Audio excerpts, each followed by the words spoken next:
Good morning students. Hindi class में आप सबका स्वागत है। स्टूडेंट्स, मुझे पूरा विश्वास है आप अपने घर में स्वस्थ होंगे, सुरक्षित होंगे और साथ साथ घर में पढ़ाई भी कर रहे होंगे। स्टूडेंट्स, हम आज पाठ पढ़ रहे हैं स्पर्श पुस्तक का धर्म की आड़, और धर्म की आड़ के लेखक हैं गणेश शंकर विद्यार्थी जी। इनका जीवन परिचय मैं आपको इससे पहली वाली वीडियो में समझा चुकी हूँ। आपको पूरी आशा है कि आपको स्टूडेंट को समझ में आ गया होगा। आज हम पाठ पढ़ रहे हैं धर्म की आड़। सबसे पहले पाठ का अर्थ मैं आपको बता देती हूँ, जैसा कि आपको समझ में आ ही गया होगा। धर्म जो आजकल आप देखते हैं, हिंदू, मुस्लिम, सिख, ईसाई, ये सारे हमारे धर्म हैं। तो इन धर्म की आड़ लेकर, धर्म की आड़ यानी धर्म के पीछे से, धर्म का वो सामने अपने सामने रखते हैं और धर्म के नाम पर अनेक जो एक तरह से हमारे देश में दंगे हो रहे हैं, झगड़े हो रहे हैं, तो उनके ऊपर ही ये बात उन्होंने लिखी है कि धर्म के नाम पर हमारे देश में क्या क्या हो रहा है और किसकी आड़ ली जाती है। ये सारा कुछ जो हो रहा है इसके पीछे क्या है, सिर्फ धर्म होता है। तो उसी के ऊपर उन्होंने ये पाठ लिखा है। आज हम सबसे पहले जो पाठ का सिर्फ पृष्ठ 1 है वो पढ़ेंगे। तो पहले स्टूडेंट्स उसके शब्दार्थ देख लेते हैं। उत्पात, उपद्रव, ईमान, सच्चाई, नियत, जाहिल, मूर्ख, अनपढ़, वाजिब, उचित, उपयुक्त, बेजा। बेजा का अर्थ होता है गलत, अनुचित, और चलते पुर्जे, चालाक लोग को कहा जाता है। आज जो हम पाठ पढ़ रहे हैं, इस पाठ में उन्होंने बहुत ज़्यादा उर्दू शब्दों का प्रयोग किया है। तो इसमें जो हम सामने देख रहे हैं, जो उपसर्ग हैं, ये सारे के सारे जो हमारी उर्दू फारसी भाषा है उसके उपसर्ग हैं। तो इसमें जैसे ला, ला से उन्होंने ला इलाज, ला परवाह, ला मजहब, इन शब्दों का निर्माण होता है। ला उपसर्ग है हमारा। बद, ये भी हमारा उपसर्ग है और इससे हमारे नए शब्द बनते हैं बदनाम, बदतमीज, बदबू। खुश भी हमारा उपसर्ग है और इससे बनते हैं खुशहाल, खुश मिजाज, खुश दिल। फिर गैर जो है ये भी उपसर्ग है और इनसे शब्द बनते हैं गैर हाजिर, गैर कानूनी, गैर सरकारी। तो ये हमारे उपसर्ग हैं। और आप जानते हैं इससे पहले हमने जो पाठ पढ़ा था वो उपसर्ग प्रत्यय था। तो एक तरह से आपको ये सारी बातें याद भी होंगी। अब इसमें प्रत्यय है। इसमें हमारे आया है कि त्वा प्रत्यय जोड़कर अनेक शब्दों का निर्माण कीजिए। तो उसमें है हमारे त्वा प्रत्यय जोड़कर कौन से नए शब्द बना सकते हैं, जैसे लघुत्व, लघु धन त्वा लघुत्व, प्रभु त्वा प्रभुत्व, महाधन त्वा महत्व, मनुष्य धन त्वा मनुष्यत्व, नारी और त्वा नारीत्व, और फिर है ममता त्वा ममत्व। तो ये है हमारे उपसर्ग और प्रत्यय जिनका प्रयोग गणेश शंकर विद्यार्थी ने हमारे पाठ में किया है। अब है कि धर्म की आड़ में लेखक ने हमें क्या समझाया है। लेखक का कहना है, उसने पाठ की शुरुआत इस बात से की है कि हमारे देश में, भारत में जो भी झगड़े हैं, लड़ाई झगड़े किए जाते हैं, तो वो फिर धर्म के नाम पर, अगर जिद की जाती है तो भी धर्म के नाम पर। और उन्होंने कहा कि हर किसी, अगर हम कहें लड़ाई झगड़े के पीछे अगर देखें तो सिर्फ धर्म होता है। और इस धर्म का क्या अर्थ है उन्होंने बताया कि ये सब क्यों होता है। वो इसलिए होता है क्योंकि हमारे देश में धर्म के नाम पर बहुत जल्दी किसी को बेवकूफ़ बनाया जा सकता है। उन्होंने कहा राम, उन्होंने नाम लिए हैं कि चाहे बुद्धू मियाँ कह लीजिए या फिर उमापासी के नाम कोई भी हो, अगर उनके सामने धर्म के नाम पर जो उन्हें समझाया जाता है, जो उन्हें बताया जाता है, उसके नाम पर वो तुरंत उनकी बात मानने को तैयार हो जाते हैं। और ये सब करते कौन है, ये सब करते हैं जो बड़े बड़े धर्माचार्य बने बैठे हैं। जो एक साधारण आदमी है, उन्होंने लेखक का माना है कि उसका केवल इतना दोष है कि वो उसकी केवल इतनी सी गलती है कि वो बेचारा इन जो बड़े बड़े धर्मावलंबी हैं, धर्माचार्य हैं, उनकी बातों में बहुत जल्दी आ जाता है, उनकी बातों पर विश्वास कर लेता है। वो सोचता है कि मैंने तो ये सारी पुस्तकें धर्म की पढ़ी नहीं है, जो कुरान है वो कितनों ने पढ़ी है। अगर हम ये कहें गीता है, रामायण है, महाभारत कितने लोग जानते हैं, तो और वेद हैं कितने लोगों ने पढ़े हैं। तो इनको पढ़ने वाले बहुत कम लोग हैं। तो वो ये सोचते हैं कि ये जो बड़े बड़े धर्माचार्य बने बैठे हैं, जो धर्म की बड़ी बड़ी गद्दियों पर बैठे हैं, इन्होंने ये सब पढ़ा है। तो वो उनकी बातों पर बहुत जल्दी विश्वास कर लेते हैं और जो भी वो बात कहते हैं उन्हें मान लेते हैं। और ये जो धर्माचार्य हैं उन्हीं को लेखक ने चलते पुर्जे कहा है कि ये होते हैं चालाक लोग, खुद कभी नहीं लड़ेंगे लेकिन साधारण आदमी को धर्म के नाम पर भड़का देंगे, और बेचारा साधारण आदमी धर्म के नाम पर अपनी जान देने को भी तैयार हो जाता है और जान लेने को भी तैयार हो जाता है। और ये चलते पुर्जे जो हैं ये इसी बात का फायदा उठाते हैं और देश में लड़ाई झगड़े कराते रहते हैं।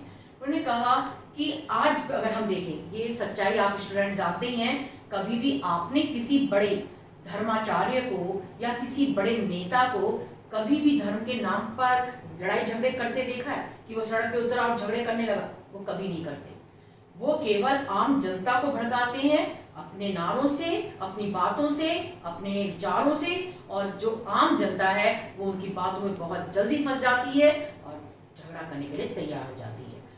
उन्होंने कहा कि चाहे हम हिंदू की बात कर लें या मुसलमान की, कि ये दोनों के लिए है, एक के लिए नहीं है, कि अगर हम उनकी बात करें तो वो बेचारे वास्तव में नहीं जानते कि धर्म के नाम पर हमें क्या करना चाहिए। वो नहीं जानते कि धर्म में क्या लिखा है, जबकि सारे धर्मों में एक ही बात लिखी है।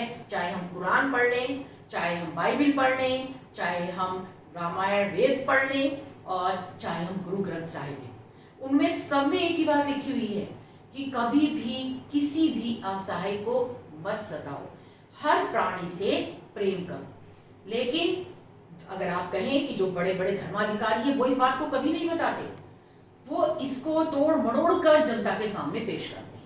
वो ये कहते हैं कि उसमें लिखा हुआ है, हमारे धर्म में लिखा हुआ है, अपने धर्म का प्रचार करो, और अपने धर्म का प्रचार करने के लिए अगर किसी को नीचा दिखाना पड़े, अगर उन्हें मारना भी पड़े, तब उससे भी पीछे मत हटो।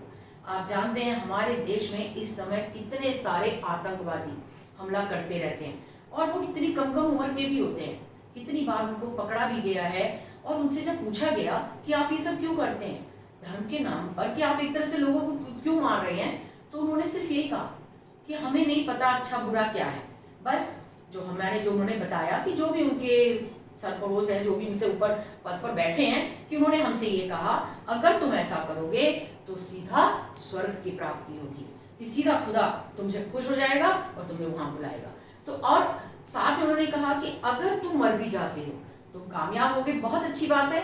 अगर तुम मर भी जाते हो तो तुम्हारे परिवार का पालन पोषण बहुत अच्छी तरह से चलेगा। अब वो बेचारा जो गरीब आदमी है उसको क्या लगता है, उसको ये लगता है कि मैं अपने जीते जी तो शायद अपने परिवार के लिए उतना नहीं कर पाऊँ, लेकिन अगर मैं इनकी बात मान लेता हूँ तो कम से कम मेरे मरने के बाद तो मेरा परिवार सुखी रहेगा, और वो उस बात को तैयार हो जाता है। आपने देखा कश्मीर में कितने सारे जो युवा थे वो पत्थर मार रहे थे सेना को, और कुछ नहीं था। जब उसको बाद में कुछ को पकड़ा गया, पूछा गया क्यों पत्थर मार रहे थे, आपको सेना से क्या दुश्मनी है? उन्होंने कहा हमें कोई दुश्मनी नहीं है, इसको करने के लिए हमें पैसे दिए जाते थे। वो कहते थे कि ठीक है गरीबी है, क्योंकि आजकल रोजगार तो वहाँ है नहीं, तो उनको लगता था कि एक रोजगार मिल गया, कुछ नहीं बस एक पत्थर मारो और 1000 रुपए ले लो। तो उन्हें शायद ये काम ही सबसे आसान लगा और वो ये काम करने को तैयार हो गए। लेकिन वो बेचारा एक गरीब नासमझ कम पढ़ा लिखा आदमी ये नहीं जानता कि इसके पीछे कितना बड़ा मकसद था उन धर्माचार्यों का। उनका बड़ा मकसद ये था कि धर्म के नाम पर फूट डलवाना, कि ये जितने भी हैं ये एक तरह से, उन्होंने कहा अगर मुस्लिम है तो वो हिंदुओं को मारेंगे, आपस में लड़ाई झगड़े होते रहेंगे और उनकी गद्दी कायम रहेगी। तो केवल लेखक ने हमें इस पाठ में यही बताया उन्होंने कि धर्म के नाम पर हमारे देश में जो सबसे ज्यादा लड़ाई झगड़े होते हैं वो धर्म के नाम पर होते हैं। अगर यहाँ कोई जिद की जाती है तो धर्म के नाम पर, और साथ में कहा उन्होंने बताया उत्पात उपद्रव चाहे कोई भी हो वो सिर्फ धर्म के नाम पर होता है। हमारे देश में धर्म की धूम है, और धर्म का क्या कारण है कि यहाँ बुद्धि पर पर्दा डाल दिया जाता है। आप किसी भी धर्माचार्य के पास उसके जाके विचारों को सुनने बैठ जाओ, जब आप वहां से आते हैं तो आपका माइंड, आपका दिमाग सिर्फ वो करता है, वो सुनता है जो वो बताते हैं। हमारा अपना दिमाग काम करना ही बंद कर देता है, हम उन्हीं की बातों में फंस जाते हैं और फिर जो जैसा वो कहते हैं हम वैसा करने को तैयार हो जाते हैं। तो हमारे देश में सबसे बड़ी बात है कि यहाँ बुद्धि पर पर्दा डाल दिया जाता है, और बुद्धि को भ्रष्ट करके वो अपने तरीके से उसका इस्तेमाल करते हैं। जबकि विदेशों में उन्होंने कहा कि अगर हम पाश्चात्य देशों की बात करें तो पाश्चात्य देशों में धर्म के नाम पर कभी झगड़े नहीं होते। कभी भी किसी भी देश की बात कर लीजिए, वहां धर्म के नाम पर झगड़े नहीं है। वहां किस नाम पर झगड़े होते हैं? वहां वर्ग के नाम पर, आपस में काले गोरे का मतभेद है और उसी के ऊपर झगड़े होते हैं। और ज्यादा और सबसे बड़ी बात है, वहां झगड़े होते हैं तो वो होते हैं धन के नाम पर। अर्थात जो अमीर लोग हैं वो गरीब लोगों का बहुत ज्यादा शोषण करते हैं। इतना शोषण हमारे देश में नहीं होता है जितना पाश्चात्य देशों में होता है। पाश्चात्य देशों में जो आप देखें कि बड़ी बड़ी अट्टालिकाएं हैं, अट्टालिकाएं अर्थात बड़ी बड़ी, उन्होंने पाठ में लिखा है लेखक ने कि अगर हम अमेरिका जैसे देशों की बात करें तो वहां बड़ी बड़ी अट्टालिकाएं हैं, अर्थात बहुत ऊंची ऊंची मंजिलों के मकान हैं जिसमें अमीर लोग रहते हैं। और वहीं उनका मजाक उड़ाती हुई पास में झोपड़ियां भी आपको मिल जाएंगी, जहां उन अट्टालिकाओं में, उन बड़ी बड़ी बिल्डिंगों में काम करने वाले गरीब मजदूर रहते हैं। वो बेचारे उन झोपड़ियों में रहते हैं और जब वे वहां काम करने जाते हैं तो वो उनको इतना शोषण करते हैं, उन्हें मारा जाता है, उन्हें ढंग से पैसा नहीं दिया जाता। वो नहीं चाहता कि गरीब को इतना पैसा दिया जाए कि ये अपने पैरों पे खड़े हो सके या ये ढंग से जी सके। वो उसको एक तरह से, उन्होंने, लेखक ने वर्णन किया है कि वो उनका एक तरह से उन्हें पूरी तरह चूसते हैं। चूसने का अभिप्राय क्या है कि उनका अस्तित्व खत्म कर देते हैं। उनके काम के नाम पर इतना ज्यादा शोषण करते हैं कि वो बेचारा जो है, धर्म, एक तरह से हमारे देश में धर्म की धूम है तो वहाँ धन की धूम है। वहाँ अमीरी गरीबी के बीच बहुत भेदभाव है। गरीबों के साथ जानवरों जैसा व्यवहार किया जाता है। उन्हें पैरों से, अगर उन्होंने कहा है, अगर हम कहें तो पैरों से, हाथों से काम कराने के लिए मारा तक जाता है। तो अब उन्होंने कहा कि इसके बाद, क्योंकि ये सब वहाँ चल रहा था, तो उसके बाद साम्यवाद और वॉल्वेविज्म का उन्होंने कहा कि ये जो नए देश हैं, ये बातें पैदा हुई। और ये साम्यवाद आप जानते हैं किस लिए आया? कि ये आपस में जो भेदभाव है इसे कम करने के लिए। कि उन्होंने कहा कि आपने याद होगा, आपने अगर हिस्ट्री में पढ़ा होगा, इतिहास में, तो उन्होंने दासत्व पहले चलता था उसको समाप्त किया। उसको समाप्त करके साम्यवाद आया कि कोई भी, किसी भी एक व्यक्ति दूसरे व्यक्ति को अपना दास बनाकर नहीं रख सकता, उसका शोषण नहीं कर सकता। तो ये वहाँ पाश्चात्य देशों में आया। लेकिन लेखक का कहना है कि ठीक है, एक आदमी के पास पैसा है तो वो पैसे के लिए दूसरा गरीब है उसका शोषण कर रहा है, वो उसकी भी मजबूरी है, क्योंकि उसके पास पैसा नहीं है तो उसकी यहाँ नौकरी करेगा ही करेगा।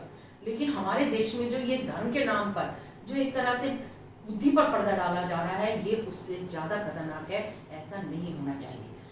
ये उन्होंने, लेखक ने हमें समझाया है। पहले वाले पृष्ठ में उन्होंने यही बताया है कि हमारे देश में, हमारे देश का दुर्भाग्य है, आज से नहीं, अगर हम ये कहें आज़ादी के पहले से ही धर्म के नाम पर ही सबसे ज़्यादा झगड़े हो रहे हैं। यहाँ धर्म के नाम पर ही लड़ाई झगड़े कराए जाते हैं, जीत कराई जाती है, लोगों को मारा जाता है और मरने के लिए उन्हें विवश किया जाता है। तो आदमी सिर्फ धर्म के नाम पर अपनी जान दे भी देता है और जान ले भी लेता है। ये भारत का सबसे बड़ा दुर्भाग्य है। आज हमने पृष्ठ 1 पढ़ा स्टूडेंट्स। अब इसके आगे दूसरे पृष्ठ में धर्म के बारे में गणेश शंकर विद्यार्थी जी ने क्या लिखा है, हम आगे की वीडियो में उसके बारे में विस्तृत अध्ययन करेंगे। जितना मैंने पढ़ाया है स्टूडेंट, उसको अपनी साथ में बुक में भी पढ़ते रहा करो, इससे आपको अच्छी तरह समझ में आ जाएगा। और अपना वर्क समय पर बेटे करते रहिए। जो समझ में नहीं आता वीडियो को बार बार चला के देखिए, पाठ आसानी से आपको समझ में आ जाएगा। Okay students, thank you.